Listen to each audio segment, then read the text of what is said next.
నమో వెంకటేశాయ. అందరికీ నమస్కారము. రేపే పరమ పవిత్రమైనటువంటి శ్రీరామనవమి పండుగ. శ్రీరామనవమి పండుగ ఎలా జరుపుకోవాలో ఈ వీడియోలో మనం తెలుసుకుందాం.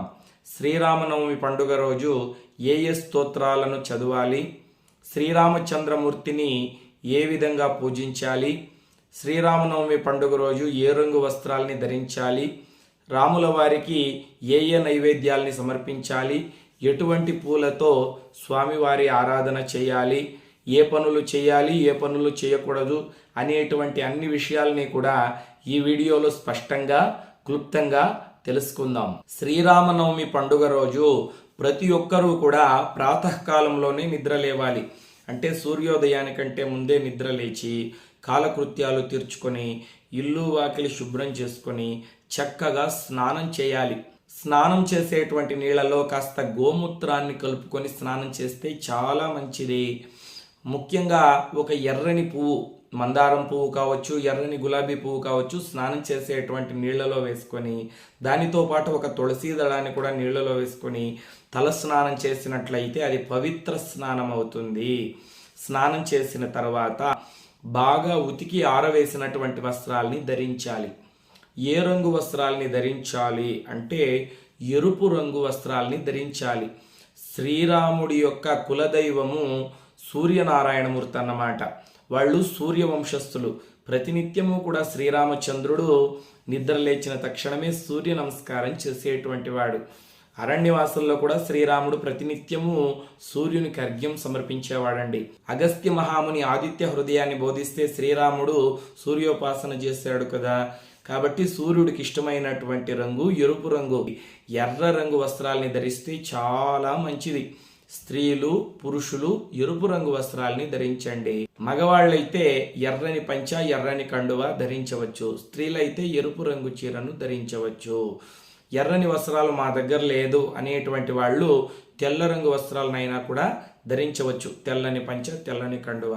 తర్వాత సాంప్రదాయబద్ధంగా బొట్టు పెట్టుకోవాలి. ఊర్ధ్వపుండ్రాలు పెట్టుకుంటే చాలా మంచిది. లేదా మీ సాంప్రదాయాన్ని అనుసరించి తప్పకుండా ప్రతి ఒక్కరూ బొట్టు పెట్టుకోండి. ప్రతి ముస్లిము చూడండి, నమాజ్కి వెళ్ళేటప్పుడు టోపీ పెట్టుకుంటారు. వారి సాంప్రదాయాన్ని వాళ్ళు పాటిస్తారు. ప్రతి క్రిస్టియన్ను మెడలో సిలువ వేసుకొని ప్రార్థనలు చేస్తారు. కానీ మన హిందువుల దౌర్భాగ్యం ఏమంటే మన హిందువుల్లో చాలా మంది బొట్టు పెట్టుకోరు. బొట్టు పెట్టుకోవడానికి సిగ్గుపడతారండి.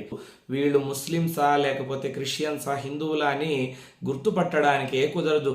పేరు చెప్పిన తర్వాత ఓహో వీళ్ళు హిందువులా అని అప్పుడు మనకు అర్థమవుతుంది. కాబట్టి హిందువులైన వారు ప్రతినిత్యము కూడా సాంప్రదాయబద్ధంగా బొట్టు ధరించాలి. కనీసం ఇటువంటి పండుగలు పర్వదినాలు వచ్చినప్పుడైనా బొట్టు ధరించాలి. ఈ శ్రీరామనవమి నుండే మీరు ఒక సంకల్పం చేసుకోండి. గతం గతః కనీసం ఈ శ్రీరామనవమి నుండైనా ప్రతినిత్యము బొట్టు పెట్టుకోవడం అలవాటు చేసుకోండి. ఎవరైనా కనిపించిన తక్షణం జై శ్రీరామ్ అని నమస్కారం చేయండి. మన జీవితంలో ఎంతో అద్భుతమైనటువంటి మార్పు వస్తుంది. ముఖ్యంగా ఈ శ్రీరామనవమి పండుగ రోజు ఇంటికి తోరణాన్ని కట్టండి. మామిడాకులు తెచ్చుకొని ఒక తోరణాన్ని ఇంటికి కట్టండి. ఉగాది పండుగ రోజు తోరణం కట్టాం కదా గురువు గారు, మళ్ళీ శ్రీరామనవమి కూడా తోరణం కట్టాలా అంటే కట్టాలి. ఎందుకంటే సీతారాములు ప్రతి ఇంట్లోకి ప్రవేశిస్తారు శ్రీరామనవమి రోజు. కాబట్టి ఇల్లు దైవ కళతో కళకళలాడుతూ ఉండాలి. గడపకు పసుపు పూసి కుంకుమ బొట్లు పెట్టండి. ఇంటి ముందర అలికి చక్కగా ముగ్గులు పెట్టండి. ఆ తర్వాత పూజా మందిరాన్నంతా కూడా శుభ్రం చేసుకొని పూజా మందిరంలో సీతారాముల్ని పూజించాలి. రామ పరివారం ఉంటే ఆ రామ పరివారానికి పూజ చేసుకోవచ్చు. రామ పరివారం అంటే సీత రామ లక్ష్మణ సమేత వీరాంజనేయ స్వామి విగ్రహాలు. లేదనుకోండి సీతారాముల ఫోటో ఉంటే ఆ ఫోటోకి చక్కగా మీరు పూజ చేసుకోవచ్చు. ఫోటోను లేదు విగ్రహాలు లేదు అన్నటువంటి వాళ్ళు రేపటి లోపల సీతారాముల పట్టాభిషేకం చేస్తున్నటువంటి చిత్రపటాన్ని తెచ్చి ఇంట్లో ఉంచుకోండి. ఆ ఫోటోకి చక్కగా పూజ చేసుకోవచ్చు. ఆ తర్వాత పూజా మందిరం అంతా కూడా శుభ్రం చేసుకొని ఒక పీట మీద కూర్చొని సీతారాముల్ని విశేషంగా పూజించాలి. సీతారామ లక్ష్మణ సమేత వీరాంజనేయ స్వామి విగ్రహాలు ఉన్నాయనుకోండి, ఆ విగ్రహాలకి పంచామృతాలతో అభిషేకం చేసి పూజ చేసుకోవచ్చు. విగ్రహాలు మా ఇంట్లో లేవు స్వామి అనేటువంటి వాళ్ళు సీతారాముల యొక్క చిత్రపటం అంటే ఫోటో ఉంటే ఆ ఫోటోకి పూజ చేసుకోవచ్చు. ఫోటో కూడా లేదు అన్నటువంటి వాళ్ళు ఈరోజు షాపుకు వెళ్ళి ఒక చిన్న సీతారాముల ఫోటో అయినా తెచ్చుకోండి. ఎందుకంటే ఏ ఇంట్లో అయితే సీతారాముల్ని ప్రతినిత్యము పూజిస్తారో, సీతారాముల్ని ఏ ఇంట్లో అయితే ప్రతినిత్యము ధ్యానిస్తారో, ఏ ఇంట్లో అయితే సీతారాముల్ని ఆరాధిస్తారో ఆ ఇంట్లో ఆంజనేయ స్వామి తిష్ట వేసుకొని కూర్చుంటాడు. ఆ ఇంటికి ఆంజనేయ స్వామి యొక్క పరిపూర్ణమైనటువంటి రక్ష ఉంటుంది. ఈ విషయం నేను చెప్పడం కాదండి, సాక్షాత్తు రామాయణంలో ఆంజనేయ స్వామి చెప్తాడన్నమాట. స్వామి, నీ ఆరాధన, నీ పూజ, నీ భజన ఎక్కడ జరుగుతూ ఉంటుందో అక్కడే నేను తిష్ట వేసుకొని ఉంటాను అని చెప్తాడన్నమాట ఆంజనేయ స్వామి. అందుకే ఎత్ర ఎత్ర రఘునాథ కీర్తనం తత్ర తత్ర కృతమస్తకాంజలిం బాష్పావారి పరిపూర్ణలోచనం మారుతి నమత రాక్షసాంతకం అన్నారు. అంటే ఎత్ర ఎత్ర రఘునాథ కీర్తనం, ఎక్కడ శ్రీరామచంద్రమూర్తిని ధ్యానిస్తూ ఉంటారో, పూజిస్తూ ఉంటారో, ఆయనను తలుచుకుంటూ ఉంటారో తత్ర తత్ర కృతమస్తకాంజలి అంటే అక్కడ ఆంజనేయ స్వామి రెండు చేతులు జోడించి బాష్పావారి పరిపూర్ణలోచనం కన్నీళ్లతో శ్రీరామచంద్రమూర్తిని ధ్యానిస్తూ ఉంటాడంట. మారుతి నమత రాక్షసాంతకం, అక్కడికి రాక్షసుల్ని రానివ్వకుండా, దుష్టశక్తులు ప్రవేశించకుండా ఆంజనేయ స్వామి తిష్ట వేసుకొని కూర్చొని మనల్ని రక్షిస్తాడు. కాబట్టి ఏ ఇంట్లో సీతారాముల్ని పూజిస్తారో, ఆరాధిస్తారో ఆ ఇంట్లో ఆంజనేయ స్వామి ఉంటాడు. ఆ ఇంటికి నరపీడ, నరఘోష, నరదృష్టి ఉండదు. ఆ ఇల్లు 10 కాలాల పాటు ఆయురారోగ్యాలతో, అష్టైశ్వర్యాలతో తులతూగుతుంది. కాబట్టి ప్రతి ఇంట్లోనూ సీతారాముల యొక్క ఫోటో ఉండాలి. తప్పకుండా ఒక ఫోటోని తెచ్చి మీ ఇంట్లో పూజ గదిలో ఉంచుకోండి. ఒకవేళ మీ ఇంట్లో ఇంతకు ముందే సీతారాముల యొక్క చిత్రపటం ఉన్నట్లయితే ఆ చిత్రపటానికే మీరు చక్కగా పూజ చేసుకోవచ్చు.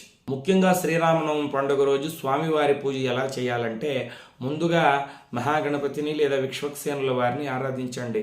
శుక్లాంబరధరం విష్ణుం శశివర్ణం చతుర్భుజం ప్రసన్నవదనం ధ్యాయేత్ సర్వ విఘ్నోపశాంతయే అని చెప్పి స్వామివారికి నమస్కారం చేసుకొని మహాగణపతి మీద ఒక పువ్వు పెట్టి ఆ తర్వాత చక్కగా దీపాలు వెలిగించండి.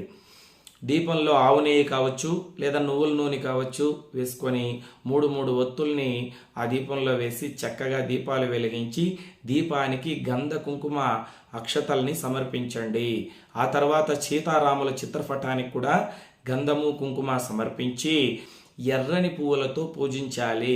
ఎర్రని గులాబీలు కావచ్చు, ఎర్రని మందారం పువ్వులు కావచ్చు, ఎర్రని గన్నేరు పువ్వులతో కావచ్చు స్వామివారిని పూజించాలి.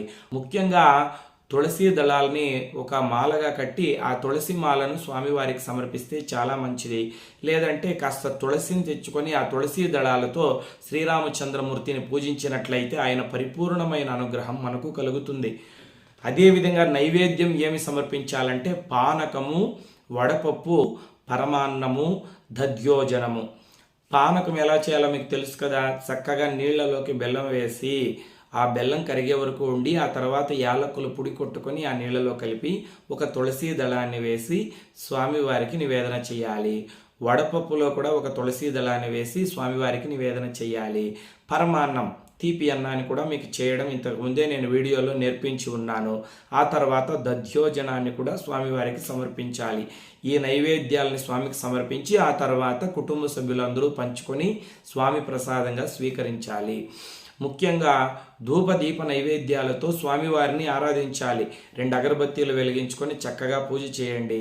ఆ తర్వాత ఒక కొబ్బరికాయను కొట్టి నైవేద్యాన్ని స్వామికి సమర్పించి ఆ తర్వాత రామరక్షా స్తోత్రము, రామ అష్టోత్తర శతనామావళి స్తోత్రము ఇవన్నీ కూడా చదువుకొనవచ్చు. ఏ స్తోత్రము రానటువంటి వాళ్ళు శ్రీరామ రామ రామేతి రమే రామే మనోరమే సహస్రనామ తస్తుల్యం రామనామవరాననే ఈ శ్లోకాన్ని 108 సార్లు కావచ్చు, 48 సార్లు కావచ్చు, 11 సార్లు కావచ్చు, 3 సార్లు కావచ్చు చెప్పుకోండి. అది కూడా నోరు తిరిగినటువంటి వాళ్ళు శ్రీరామ జయ రామ జయ జయ రామ, శ్రీరామ జయ రామ జయ జయ రామ, శ్రీరామ జయ రామ జయ జయ రామ ఇలా చెప్పుకోండి. రాముడి యొక్క పాటలన్నీ పాడుకోండి. ఆ తర్వాత సీతారాములకు హారతి చేయాలన్నమాట. కర్పూరం వెలిగించుకొని చక్కగా హారతి చేయండి. రామాయణం చదవాలనుకుంటున్నటువంటి వాళ్ళు కూడా ఈ శ్రీరామనవమి నుండి చదవడం ప్రారంభిస్తే చాలా మంచిది. చరితం రఘునాథస్య శతకోటి ప్రవిస్తరం ఏకైకమక్షరం ప్రోక్తం మహాపాతక నాశనం. రామాయణంలో ఒక్కొక్క శ్లోకము మనం చదువుతూ ఉంటే మనం ఎన్నో జన్మాల్లో మనకు తెలిసి తెలియకుండా చేసినటువంటి పాపాలన్నీ కూడా తొలగిపోయి శ్రీరామచంద్రమూర్తి యొక్క పరిపూర్ణమైన అనుగ్రహం మనకు కలుగుతుంది. ముఖ్యంగా ఈ శ్రీరామనవమి పండుగ రోజు ఉపవాసం చేస్తే చాలా మంచిది. 12 సంవత్సరాలు లోబడినటువంటి పిల్లలు, 60 సంవత్సరాలు పైబడినటువంటి వృద్ధులు, అనారోగ్య సమస్యలు ఉన్నటువంటి వాళ్ళు, అంటే ఈ బీపీలు షుగర్లు ఉన్నటువంటి వాళ్ళు ఉపవాసం చేయకపోయినా పర్వాలేదు. ఆరోగ్యం సహకరించినటువంటి వాళ్ళు ఉపవాసం చేసి రామనామాన్ని జపిస్తే విశేషమైనటువంటి ఫలితం కలుగుతుంది. ముఖ్యంగా మీ దగ్గరలో రామాలయం ఉంటే ఆ రామాలయానికి వెళ్ళి చక్కగా మీ గోత్రనామాలతో పూజ జరిపించుకొని రామాలయాన్ని ప్రదక్షిణ చేసి వచ్చినట్లయితే చాలా మంచిది. ఇక శ్రీరామనవమి పండుగ రోజు మద్య మాంసాలకి దూరంగా ఉండాలి. ఎటువంటి వారైనా సరే మద్యము మాంసము భుజించరాదు. అదేవిధంగా శ్రీరామనవమి పండుగ రోజు ఇంటి దగ్గరకు గంగిరెద్దులు వాళ్ళు వచ్చినా, భిక్షగాళ్ళు వచ్చినా, యాచకులు ఎవరొచ్చినా కూడా వాళ్లను సాక్షాత్తు భగవంతుడి స్వరూపంగా భావించి మీకున్నంతలో దానం చేయండి. ఇక సాయంత్రం తులసి పూజ చేసి తులసి కోట దగ్గర ఒక దీపం వెలిగించండి. సింహద్వారం దగ్గర 2 దీపాలు వెలిగించండి. పూజ గదిలో కూడా 2 దీపాలు వెలిగించి మీకు వచ్చేటువంటి రాముడి యొక్క శ్లోకాలు స్తోత్రాలని చదువుకోండి. రాముడి యొక్క పాటలు పాడుకోండి. శ్రీరామచంద్రమూర్తి యొక్క పరిపూర్ణమైన అనుగ్రహం కలుగుతుంది.